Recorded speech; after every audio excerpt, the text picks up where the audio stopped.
লিখিত সংবিধান ছিল কিনা।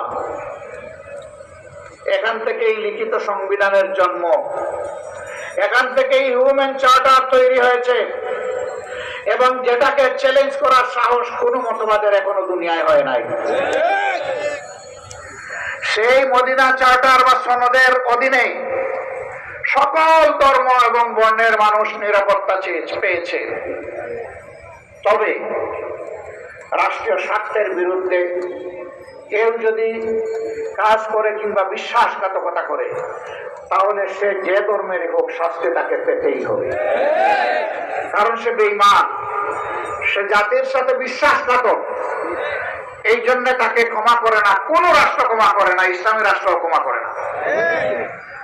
এখানে রাষ্ট্রের ইন্টিগ্রিটির প্রশ্ন, তার সক্রিয়তা, সার্বভৌমত্বের প্রশ্ন।